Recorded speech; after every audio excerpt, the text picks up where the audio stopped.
Good morning, Marco Island. I'm your host, Jordan Kraley. And I am Ryan Sullivan. Today, I think we're going to get a little into burrowing owls. Well, you got to say, this is Good Morning Marco podcast. I thought I just did that. Well, you just said good morning. That's all you did. You said hello to the people. Okay. Take 3. No, you don't have to take it again. That's totally fine. What are we discussing today, Jordan? I figured we'd discuss some burrowing owls. As we did not actually say on the last episode, because I was wrong about what we were covering. I thought that we were going to be covering the bandshell, because I thought that's what we had talked about. But I thought that was our location. Yeah. So that was a little... Well, I remember saying, well, if we do burrowing owls, I want to do somewhere a little bit more natural. We should have done this pointing that way. There's burrowing owls right there. I mean, it's not too late to technically move No, this. it's not. It's too late. It's hot out. That's fair. Yeah, I'm sweating. Yeah, it is. It's 1 o'clock right now as we're recording this, and it is. It's hot. Reprehensible. It's reprehensible out here. I once looked up. If you look, I think it's on the Wikipedia page describing Marco Island. It describes our summer heat as oppressive. And actually sitting out here right now, that I truly feel it. I actually truly feel it right now. I concur. Yeah. But anyway, folks, today we're going to be discussing a little bit about the burrowing owls. And I had Jordan do a lot of research on this. So I only know anecdotally stuff about the burrowing owls. So Jordan, tell us a little bit about the burrowing owl. So our friendly little island neighbor, it's actually a diurnal owl. So diurnal, or is it diurnal? Is it diurnal? I think it's diurnal. Diurnal. I just Diurnal. because of nocturnal. Nocturnal, diurnal, diurnal. Diurnal. Turnal. It's just it's. So they are active in the daytime. Okay. Go ahead. I'll just start talking about marsupials again. They're active in the daytime. In their name, burrowing. So they live in little burrows in the ground, but they don't actually dig them. Really? Yeah. So little foxes. I didn't know that. Little foxes. We don't have and foxes snakes. on Marco. Well, I mean, just in the entire region that they exist. They don't just exist on Marco. Well, I knew that, but I never really considered that. What is their stomping grounds? They're actually in North and South America, just fairly flat landscapes, anywhere that's kind of grassland, deserty. I thought that they were a mostly Southwest Florida thing. Nope. Do you know what we call them? What do you call them? Dirt birds. Dirt birds. Dirt birds. Because I mean, what an incredible name for an animal, a dirt bird. It's the bird of the dirt. You know, they say that burrowing owls are the owl of the ground. Most owls are the owl of the sky, but That's the burrowing. Yeah, no, I mean, burrowing owls are definitely fairly different than regular owls. Yeah. So, what is our? Now, here's a question: are burrowing owls endangered, or are they protected? What is their status? So they're just protected. Okay. If I'm not mistaken, you might want to double check that real quick. What does that entail? Do you know? So one thing that was really interesting is that I thought it was just kind of like a city thing saying, hey, we're going to protect these burrowing owls. Yeah, because I remember I corrected you on the Ottermount episode about that, didn't I? You did, except it's not. It's part of an overall migratory bird treaty act, and I was very curious about why it was a treaty act, because it's actually with a bunch of different countries like Russia, Japan, Canada. All of those places also protect burrowing owls, and about 1,000 other types of birds as well. So it's just an overall list of birds that all these countries are supposed to protect. I had no idea they were such widespread. Before European colonization, burrowing owls probably inhabited every suitable area of the New World. So they are a North American thing. Due to deforestation, the western burrowing owls are most common in the Rocky Mountain Asernal National Refuge. Really? I didn't know that burrowing owls made it that far out west. That's incredible. I had no idea. So I'm looking. Oh, okay. The burrowing owl is endangered in Canada. It's threatened in Mexico, and it is considered a state threatened species in Colorado and Florida. So I guess it's not like protected in like the other 48 states, which that's really, really interesting. I had no idea about that. I wonder what like kind of size population would it be considered for it to not be endangered. That would be an interesting thing to find. Yeah, so I would also Google these things and help you, but my device does not like the sweltering heat. Oh, did it already overheat? It did indeed. Wow, incredible. Okay, so I'm on your phone because we're using my phone to record this. There's been a recent development in the burrowing owl meta, it looks like. So in March 2024, the Center for Biological Diversity, Urban Bird Foundation, and the Defenders of Wildlife, and the Burrowing Owl Preservation Society, holy moly, and the Santa Clara Valley Audubon Society, and the Central Valley Bird Club, and the San Bernardino Valley Audubon Society submitted a California Endangered Species Act listing to petition the Fish and Game Commission to get protections for 5 populations of western burrowing owls. So they're actively like working on getting the endangered listing in the state of California, which that's incredible. I wonder why. Before I Google it, do you know why burrowing owls are endangered? So it's actually has to do a lot with the animals that dig their burrows. Okay. So if those animals have a very low population in the area, they don't have as many burrows. One thing that humans are also doing is doing artificial ones. So they're really parasitic if you think about it. Fairly, yes. That's really interesting. I had no idea about that. Yeah, no, it's really cool because since they don't dig their burrow, they also have to find ones that are deep enough for when it's super hot, so that way it stays cold.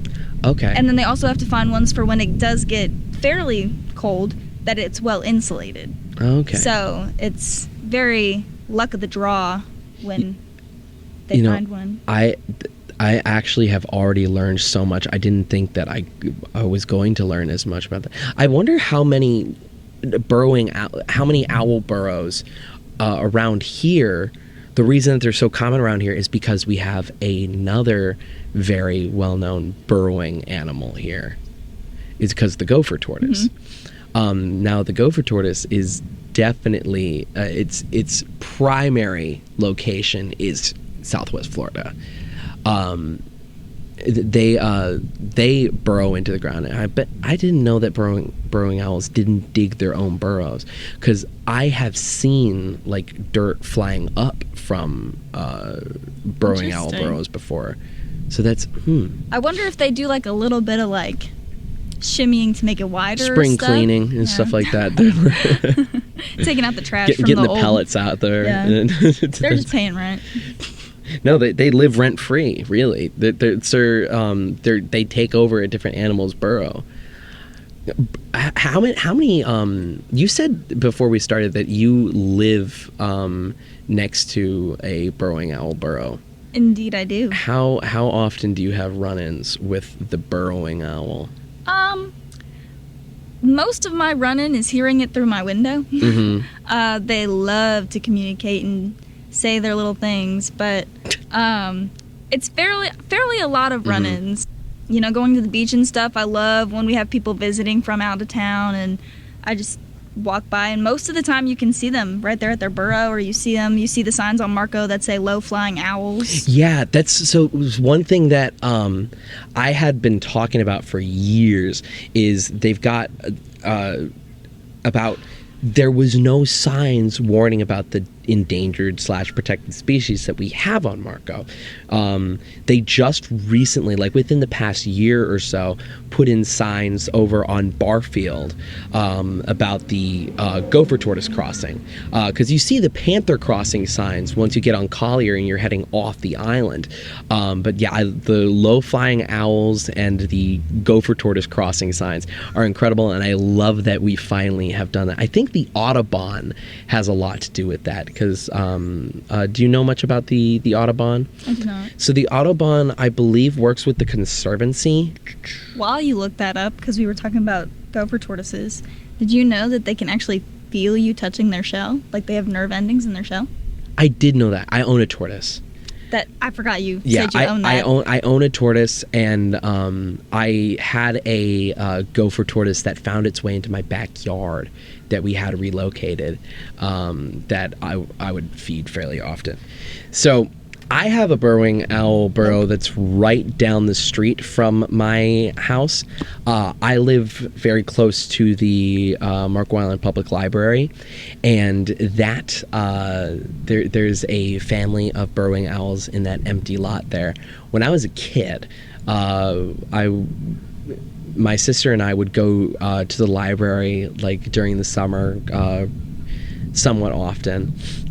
So I was a big reader when I was a child. I loved reading, and I would go down there. And one time when it started to get like near like dusk, it's probably like it's like 5:30. No, because it was during the summer, so it couldn't have been 5:30. I'm thinking like, no, because it was in the fall, so it was like 5:30, like 6 o'clock, like on getting home for dinner, because we didn't have cell phones or anything back in the day. And we're walking by, and my sister sort of stops in her tracks, and I'm like, what? And then she points, and there's like 3 burrowing owls like sitting on the perches outside. Aww. Staring directly at us. And I'm just like, interesting. So we start to walk closer, and they are dead locked in. They're locked in. They are just staring at us. And we start to walk by, and then you hear just like a velociraptor. And it was like maybe they had like eggs or something that they were protecting, but they started dive bombing us, and we ran the entire way home. That was a very funny experience. I love the burrowing owls. I think it's something that is, so Marco Island is a very beachy community, you know. And then on the flip side of the beachy community, you have, we're also like out in the sticks, kind of. We are on that edge. We're the last bastion of society before you get into the Everglades. Yeah. Because you go out into Everglades City and you're back in the South. Everyone here is from Michigan, New York, and Ohio. So we've got a lot of Midwesterners and Northeasterners here. So we are a very northern community, but I feel like the gopher tortoises and the burrowing owls in particular just are such like Florida, like, I want to say Americana. Is Floridicana? Floridianacana? I don't know if maybe I'll invent a new word. Just so Marco-esque, which is why it surprised me that they're not just like around here. Like, I knew they weren't just on Marco, but I wouldn't have thought that they spanned as far as they did. Mm-hmm.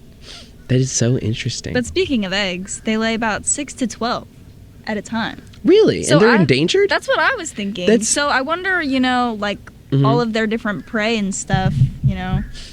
I guess it's not a very... Well, do you know what their, like, predators are and stuff like that? I actually don't.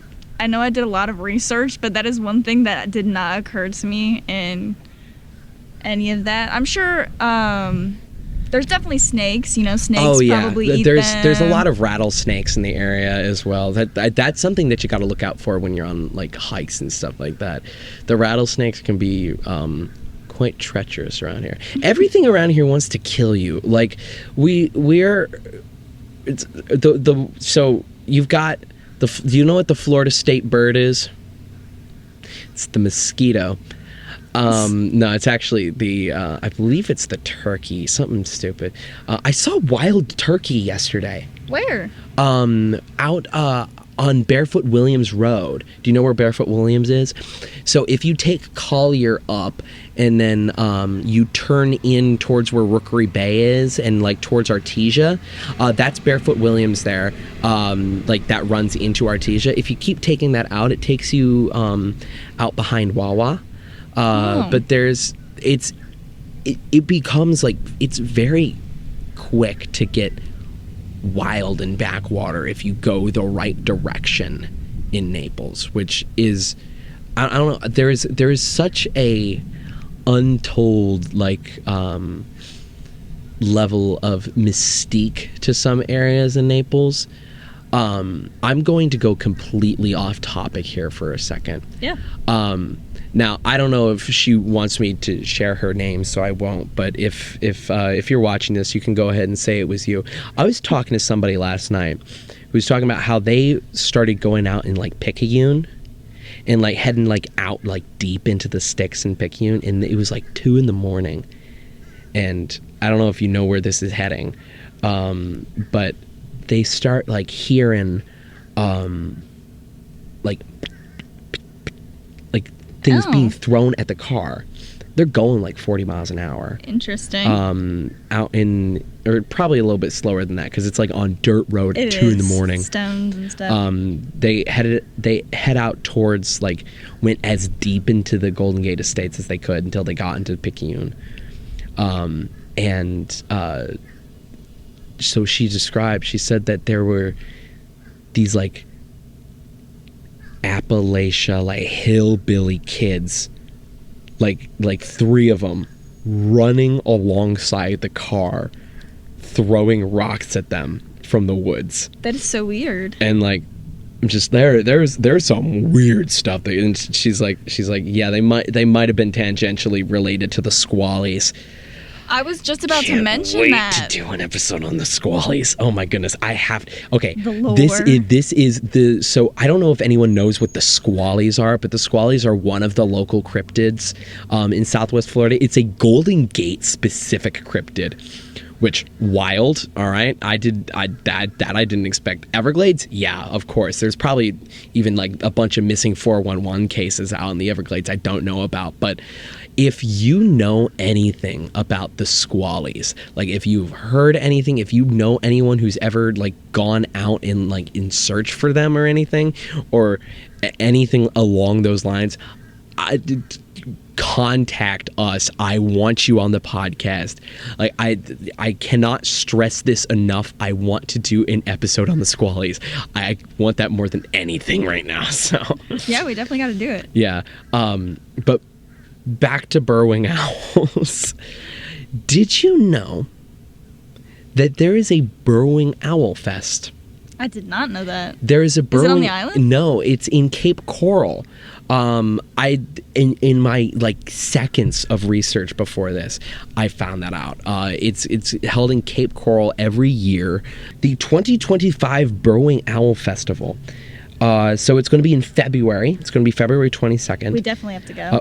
That we should go live from the Burrowing Owl Festival. That would be so cool. So they're looking for sponsorships and auction items. Let's see. Okay, festival is fun, educational family event, the largest wildlife festival in Southwest Florida, featuring live animals from Adams Animal Encounters, children's corner with face painting, crafts, and educational activities, wildlife experts discussing Southwest Florida's wildlife, a silent auction featuring hundreds of items, tour of the Tom Allen Butterfly House, never even heard of that, food and beverages, guided bus tours of nature around Cape Coral, which Cape Coral actually does have a lot of really cool nature parks. I had no idea. I was at BB Botanical Brewing Company, the sister company of Jason and Laura's Cough Culture, who we just interviewed on the last episode, and I stopped at one of those parks like right nearby, and it was beautiful. It was what was it called? I have no idea, but it was like just this long stretch of road like that. It was more of a bike path than a walking path, but it was just one little stretch that you went back about a mile and then come back, or I think it was a mile in total. But anyway, let's see, arts and crafts vendors. A photography bus tour hosted by local birding experts. Advanced registration for that is required. So do you think in Southwest Florida, Cape Coral has the most dense population of potential burrowing owls? I don't know. Is that why that would be there? I think it's just the people who care the most about it are in Cape Coral. I wonder, let me see. So this is the Cape Coral Friends of Wildlife is who put this on. Let me see if their logo is a burrowing owl. That's cool. Let's see. Yeah, it looks like their only big thing is the Burrowing Owl Festival. Oh, they do an event. Looks like it's weekly. They do owl burrow maintenance. Every Wednesday, our burrowing owl maintenance crews meet to trim overgrown vegetation at the burrowing owls, or at the burrows. Question, because I don't know if I'm just misremembering, but didn't Marco used to have little signs next to each of the little sectioned off areas to tell you if it was an owl or a tortoise? They did. I'm just realizing that now. Where have they gone? Where have they gone? Okay, because I have the insider scoop on this, because I was there when they were printed. Those signs, the last time that they ordered new signs, as far as I know, because I was there one of the times that the signs were ordered, it must have been early 2021 or late 2020. The Marco Island Code Enforcement ordered those signs from Meraki Hive. And I remembered the burrowing owl signs, and I was like, print one extra. I want one so bad. Like that is like a classic piece of Florida-icana. Florida-icana. No, because I was wondering, because sometimes I go by and I can tell because of the little perches that are outside of them. But I mean, I've also grown up around here, so I just wonder sometimes if tourists come by and they're thinking, "Oh my gosh, what is this?" There's a burrowing owl right there. Okay, wait. Oh, it's so cute. Okay, clap. Okay, cool. All right, now let's see. Can we see him over there? There he is. Okay, I can. There he is. Look at him. He's right over there. You can see him. He's sitting there on his Around. perch. I want to go interact. Sir, with would him. you like to be on the podcast? He looked over at us. Oh, he's checking his surroundings. He's contemplating. He's straight up chilling over there right now. So this is our setup, by the way. Camera there. Got my phone over there with the Beatles phone case. Audio listeners are like, what is going on right now? I actually really like adding in the secondary camera every once in a while, so it's very fun. It's one of my favorite bits. It's not even a bit, it's just a thing. I'm going to check your phone? Yep. That's fair. This thing's a trooper. I swear your Beatles case is protecting it from the sun, because isn't your phone black? My phone is black, so that is the only time that I left that in, but this is probably about 4 times now I've gotten up to check and make sure my phone hasn't overheated. And it hasn't. Boy, has been working. So what's your favorite thing about the burrowing owls? I like their size. They're very petite. You know what? You're so right. I never even thought they're just like they're perfectly little. They are perfectly sized. They're cuz they're perfectly sized to be non-threatening, you know? Exactly. Like when I was a child, of course, I felt a little bit threatened when they were going and chasing me down. But like a barn owl, kind of terrifying. Oh, owls can be terrifying. Like a barn owl with like a 3-foot wingspan. Yeah. No, I'd rather die. I mean, just seeing a giant oval and then a head of 2 giant eyes turn around and look at you, I would go the other way. You know, I'm just now thinking about what you said at the very beginning of the podcast. Burrowing owls are diurnal, not nocturnal. They're day walkers. They are. What is wrong with these things? Like, they're so weird. Are they really an owl? What classifies them as an owl? Yeah, what is the difference between an owl and a bird? Well, we're gonna look that up. What makes it an owl? Because, I look at an owl, and I can tell that it's an owl. I think it's the forward-facing eyes, and it's probably... Well, what's the difference between a bird of prey, then? They have big eyes. I know that for sure. owls are birds, right? It feels like they're different. So though. basically, what I was reading before my phone overheated again. Oh goodness me! It was saying that since an owl is a type of bird, the owl is classified by its face, like the face. Okay, yeah, I figured as much. But then one thing that really piqued my interest before I could do a little bit more about it is it also said because of them being nocturnal. But then the burrowing owls aren't nocturnal. Well, you know what? They're so.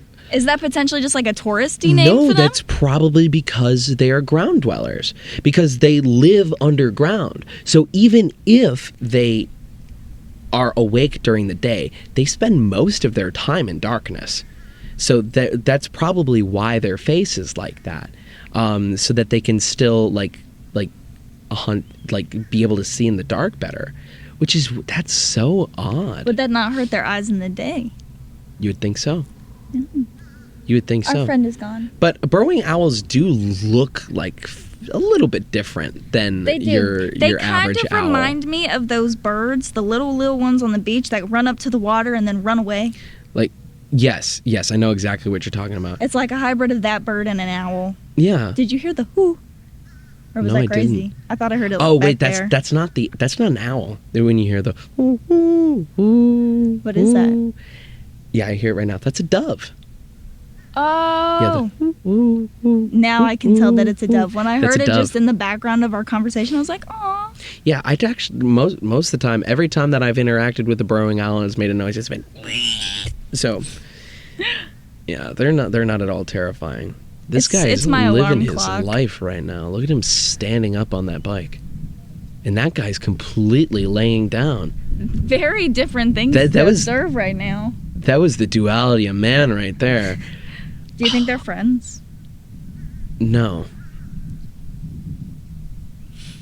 they're too far away from each other to be friends. One of them's following the other, though. Wait, they might be friends. Are they shouting to each other? I realize that probably a good 10% of this podcast is us people watching. Yeah, but that's so much fun. that's what's great about doing this in a public location. Like the people watching in these episodes are when we do a live stream from here. Oh goodness me! I hope someone comes up to it. It's like I was watching you on TV last night. Also, can we talk about for just 1 second here, take a little side tangent about how well the podcast has been received so far? It's been awesome. Yeah, no, you guys are pretty cool. Like y'all are incredible. I can't believe like how like the views that are on the first episode of the podcast are greater than our current like most watched episode of the Pickle Jar. Yeah, we hit the ground running with this, and I'm glad that we're going to keep going. My shirt is soaked at this point. Also, if you're wondering why I'm wearing the same shirt as episode 3, if you are a video watcher, not an audio listener, which also, if you're not listening on audio, please at least go download the episodes. Go to Spotify, go to Apple Podcasts, go to Audible, go to Amazon Music, everywhere. Go download and rate the podcast 5 stars. You have absolutely no idea how much that helps, especially if you are watching this on launch day, July 29th. And within those 3 days there, if it is July 29th and you're listening or watching to this and you do the steps that are written in our pinned post on Instagram, you will be entered into a drawing for a giveaway of the first ever Good Morning Marco merch. You could win a hat, a mug, or a shirt. Any of those 3 of your choosing, and then you get to approve the final design of that as well, and get the first only Good Morning Marco merch, which I think is little number pretty 1 cool. fan exclusive. Yeah. But you got to do what it says on the pinned post. Let's see. Do you have anything? What else is there about burrowing owls that we're missing? I wonder how the process of relocating them is. From what I've heard, it's probably a lot more difficult than it is with the gopher tortoises, because tell you what, gopher tortoise burrows are a lot deeper than you'd think they are. Really? I bet those burrows are deep, because there was the gopher tortoise that made its home in my backyard. We had him relocated. So I was there when they were trying to dig them up, because they have they have to be very slow and methodical about it, because they cannot harm him. They couldn't harm Tibby. Is it like a 6-foot hole in your backyard by the time they get to the bottom and he can't dig anymore? It was 8 feet deep. It was 8 feet deep. Yeah. Wow. It went down, and so like in total it was 8 feet. Like if you just went like actual depth was 6 feet, but it was 8 feet long. The hole was, because it went down 6 feet pretty much, and then it was on a slope. So it was, that's fair. Yeah. Which it was on a slight slope down, and then it went to a turn and went down. It was actually really interesting to see. That took a while. Like that took a whole afternoon. So I assume with burrowing owls, they probably they got to come out at some point. They got to come out at some point. But the thing is, you have to be sure that they're all out of the hole. That's true. You have to be so sure, because there have been so many controversies on Marco about realtors dumping crap in the burrows. Yeah, so basically, like to get them out, or to fill it? To fill it, to kill them, to make it so that there is no longer, because it's expensive to relocate them. It is, yeah. Well, because like I said, I think in a previous episode, is my old house on the island, it was about 2-3 lots around my house that had all the gopher tortoises and the owls, and now I drive back down that street and they're building houses there. Yeah, so basically you have to get Fish and Wildlife or the Audubon or someone to come and get them and move them. Which I know when building Marco Island Academy, they figured that they were going to find 8 gopher tortoises back there. There ended up being 95 or something wild like that. Do they charge per area or I think per they turtle? Charge per tortoise? I think they turtle? charge per hole. Yeah.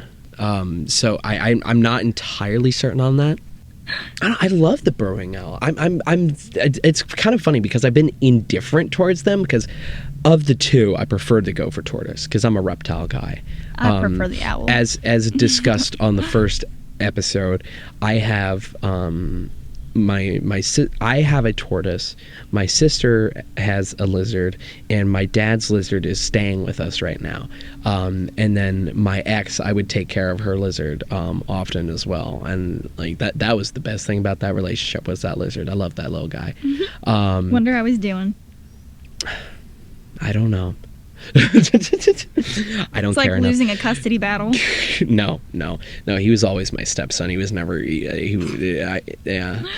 He ain't my blood. He ain't got my name. He ain't my boy. I don't know. No, he was a cool lizard, but not that cool. I'm realizing throughout this podcast how much I actually do care about the burrowing owls.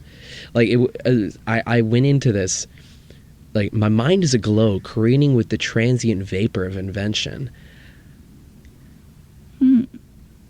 I love that sentence. I say that often. I stole that from Blazing Saddles. I was Googling other little tiny fun facts. Fun fact for you. Fun fact for you. Apparently they... Oh, wait, were you about to say one? No. Or was that my little intro? That was your intro. Fun fact for you. They have unusually long legs for owls. It helps them run after... They have unusually long legs. Get out of it. It's long legs. Have you seen advertisement for long legs? For what? It's a new horror movie that's coming out. I've not. Anyway, but they run? Yeah, apparently they run after their prey on the ground. That's terrifying. Yeah. They can also mimic the sounds of rattlesnakes to scare away predators from their burrows. Really? Yep. These guys are cool. They decorate their burrows. How do they decorate their burrows? With attractive insects. What defines? This is so cute. So owls just strolling along. You got some interior designer owls out here. The burrowing owl is on a jog, right? Because they run apparently, and they're like. That hurt my ears. I'm so sorry. They go, look at that cool looking bug. He's literally me. They saw a beetle and were like, I want that. Give me that. Give me that beetle. I'm gonna put that beetle on my wall. I want to go find a cool looking bug and go bring it to a burrowing owl. That's so cool that they design that. I love that. It's like the octopus's garden. We like to be. I'm gonna write an octopus's garden style song about the burrowing owls in cool looking bug it's got on the wall. That's so good. You know how we were also talking about their height and how they're like little petite, cute? Apparently they average about 7 to 10 inches tall. Yeah, that's perfect. So that's like shorter than your forearm. That's perfect size for a little guy. They're just little guys. They're just little guys. They're literally just, oh my goodness. They're so cute. I love tortoises, so I don't think I can very easily be swayed, but this is... It's making it a lot closer of a battle than I thought it previously was. You see, that guy in the golf cart just waved to us. He honked. That's so cute. Yeah, it's a nice little green roof. Little Good Morning Marco podcast fan. But honestly, I didn't think that I was going to enjoy doing a lot of research about the owls. You know, I was like, oh, this is probably gonna be really boring, it's not gonna take that long. But the last couple days I've been waking up like really ready to keep learning all the little intricate things about them. That's so cool. I love that. See, that's the point of this podcast. This is my impersonation of next door users. Indeed. No, we love you. Shouldn't you be screaming because they're all in all caps? Oh yeah. No, but I completely lost my place because I was making fun of next door users. I'm a next door user, so it's self-deprecating humor, by the way. I love next door. I got you into next door. You did. Mm-hmm. Owls. Who?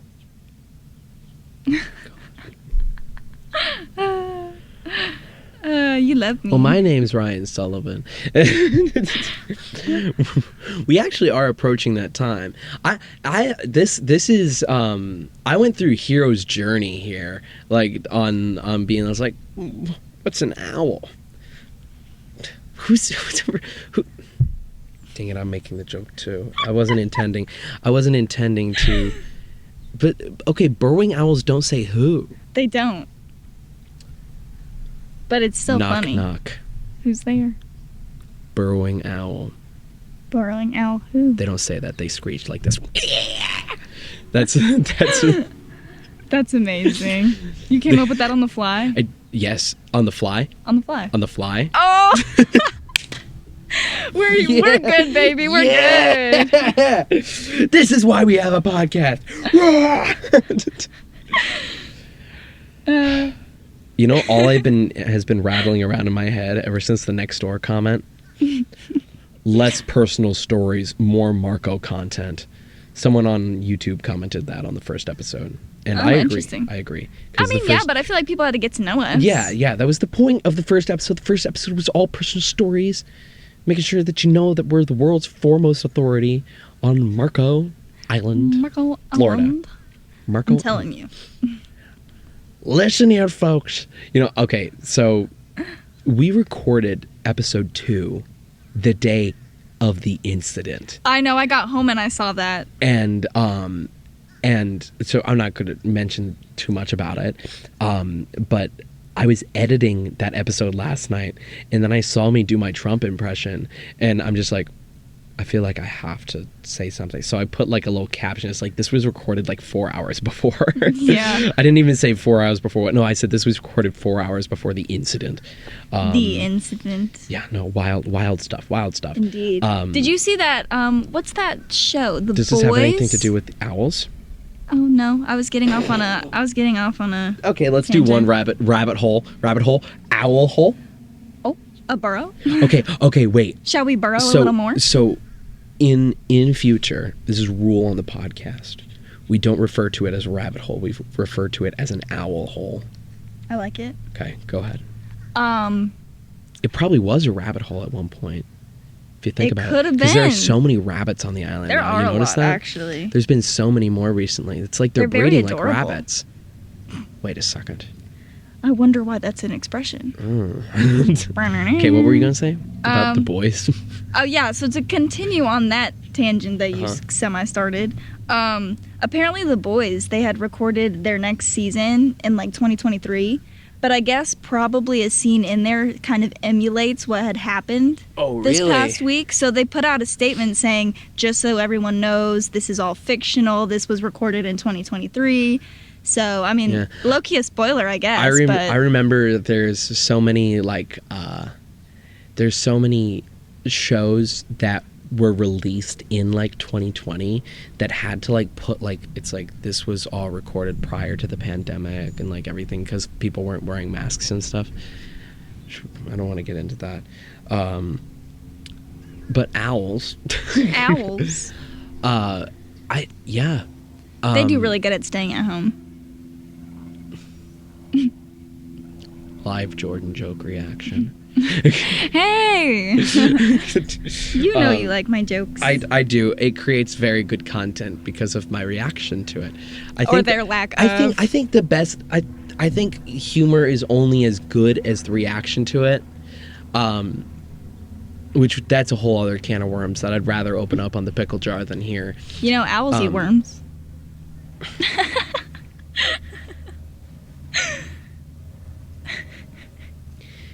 You can find us on Instagram and Facebook at Good Morning Marco Pod. I will not open up an X account because I have one for every other project that I do, and I never once open it. Yeah, just enough said. Yeah, actually, do you have any closing thoughts? Because we are like in wrap up time here.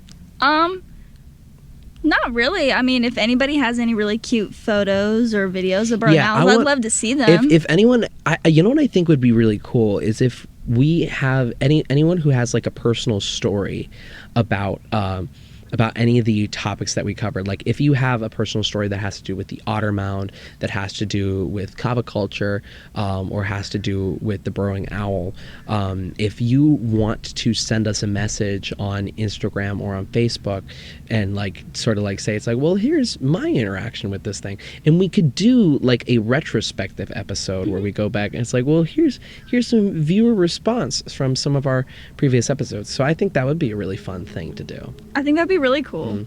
So you can contact us at the pickle jar.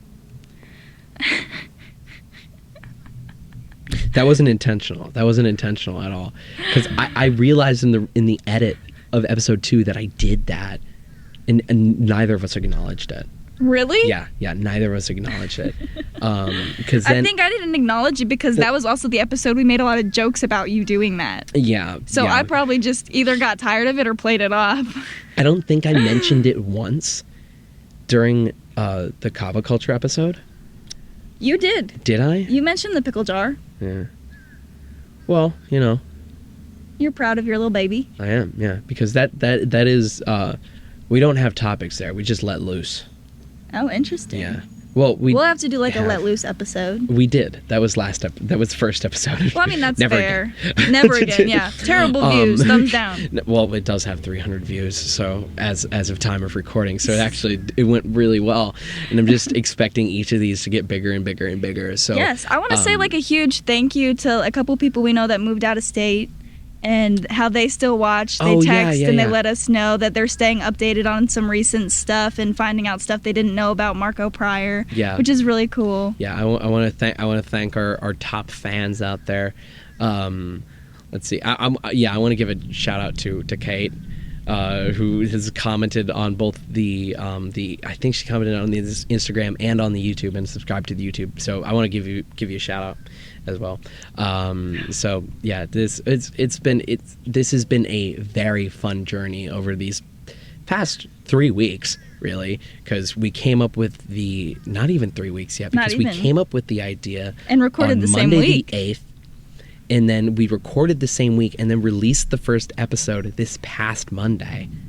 So it's been less than 2 weeks at this point. Mm-hmm. But when these come out, it'll have been a month. This is launch day that these are coming out. Mm-hmm. So if you haven't done it already, make sure that you do all this stuff for us. So, all right, I'm going to cut this as a clip right here. You all are still going to see this, but I'm going to upload this as a clip like ASAP.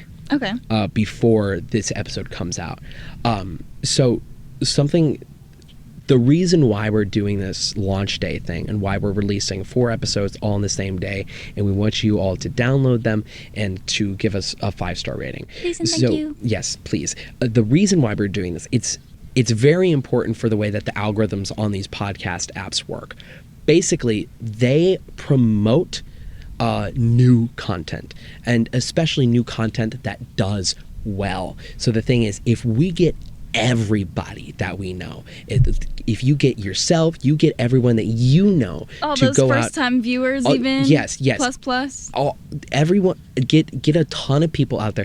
Even if you're not going to be listening to all of them, we would love for you just to get as many people as you can to download the episodes. You can delete them right after, it doesn't matter. So download the episodes, and then rate 5 stars, and then where applicable, give us a positive review, especially on Apple, because on Apple, if we get put on new and noteworthy, that's Apple's way of like tracking, well, this podcast launched today and is doing numbers. If we can do numbers on day 1, if we can hit 1,000 downloads on day 1, we could get in the top 100 podcasts in the US, which will then set us on a course for this to do really well in the future, which is why we're placing so much emphasis on launch day. Launch day is so super important, and I really hope that you guys out there will come to our aid. I'm begging you, please, to download the episodes on multiple platforms